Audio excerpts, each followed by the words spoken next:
Then, of course, you have to consider the teams, right? And so I'm looking at the Chiefs in particular, the VP of NFL Broadcast Planning and Scheduling, Mike North, here on the Rich Eisen Show the day after the schedule release. You look at the Chiefs, they're playing on 6 different days of the week. Last time that happened was 1927 in the NFL. And they're also playing 4 short weeks. They're playing 3 out of their first 4 are, again, I mean, you take a look at who they're playing out of their first 2 at home, and then 3 of their last 4 are on the road, 3 of them against playoff teams. So at any point in time when you're mapping out their schedule, did you take into consideration that this is a three-peat season and that the league is going to take anything in consideration, whether to make it more difficult or not, Mike? No.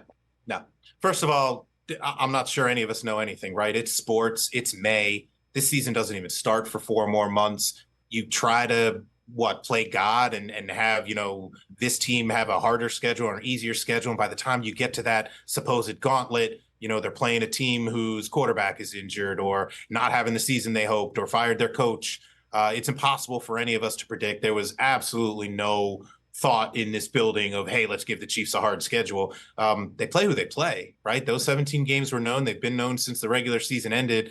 All we're kind of doing is put them in order. And that seems to be a team, certainly starts with the coach, that, no matter what obstacles we throw at them, they don't seem to bat an eye. They kind of run roughshod over just about all their obstacles. So there was no real thought to, hey, could we stack up these games in a way that makes it harder for the Chiefs to repeat? I feel like we've given the Chiefs tough schedules over the years, and they've blown right through them and won rings. Same thing used to happen back in the Brady days in New England. There was a year, Howard Katz would remember this better than I, but I feel like we gave him maybe like a week 4 bye, maybe even a week 3 bye at that point. They had cross-country trips, somewhere like 2 over 3 weeks, and they finished with maybe 4 straight playoff teams, something like that. It was a brutal schedule. And of course, Brady got another ring. So you never know. It's hard to say in May that this schedule is or is not too fair, but constantly monitoring, to your point, you can't just make the best possible television schedule and, the hell with the teams. But by the same token, you can't just make every team schedule perfect and the heck with our television partners. There's got to be some kind of balance in there. So the whole gig here is, maximize fan interest, maximize viewership, maximize ratings, and kind of minimize, if you can, any kind of competitive inequities. And somewhere in this balance between the two, that's trying to find the sweet spot. Well, I mean, the defending NFC champs in the 49ers, Mike North, they've got 4 short weeks, a Sunday after a Monday, a Thursday night twice, and then a Sunday after a Monday to wrap up the season. And even, I guess, for the lack of a better word, worse, they take on 4 teams coming off of byes, including the Chiefs. The Chiefs will be playing them in San Francisco coming off of a bye. What considerations do you take for something like that, Mike? Yeah, you talk about, short weeks, games against teams coming off the bye. What you're talking about was what we call rest disparity.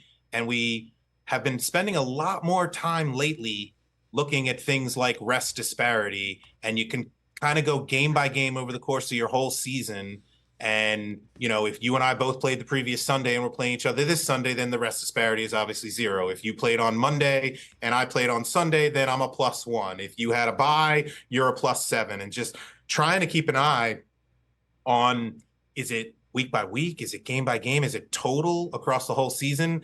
I may not have this exactly right, but I'm pretty sure the San Francisco 49ers might have had the highest total negative. It might have been the Rams, actually. But I think the Rams and the Niners both had pretty big total negative rest disparity numbers last season. They both made the playoffs. The Kansas City Chiefs had, I think, a run of 5 or 6 games in a row where they were at a negative rest. They made the playoffs, won the Super Bowl. Like, I'm not sure negative rest disparity is a disqualifier. I'm not sure if it's a, competitive inequity. We've got an analytics team here led by a guy named Mike Lopez, who if you haven't talked to, you should. He's spectacular. You should have him on and you should follow him on Twitter. He's spectacular. He's the kind of guy who is thinking about, hey, is this really unfair? And how do you even prove that it's unfair? Is it moving the Vegas lines? Is it changing the expected points scored or the expected win percentage? Like, what truly is onerous to a club? And I think, if you ask 32 teams, you might get 32 different answers. Is it a 3-game road trip? Is it a road after road Monday? Is it catching Kansas City coming off their bye, where Andy Reid seems to never lose coming off his bye? Is it having to play in Florida in September when it's 90 degrees, playing Lambeau in December when it's -3? What's the worst thing you could do to a club? And are you doing it over and over and over again to the same team in the same way? Bad luck just kind of has a way of moving around, and hopefully it's not landing on the same teams in the same way over and over again. I mean, I'll reach out to Mike Lopez, Mike North, but you'd love talking to him. He's spectacular. With all due respect, though, I think he should reach out to me. I've got 3 kids. I know. Right, I know all about. I I know all about fighting through negative rest disparity, Mike. I do that every day. Are you kidding me? There you go. Oh, my there goodness. Thank you. Catch the Rich Eisen Show every single day on the Roku channel, 12 to 3 Eastern, for free.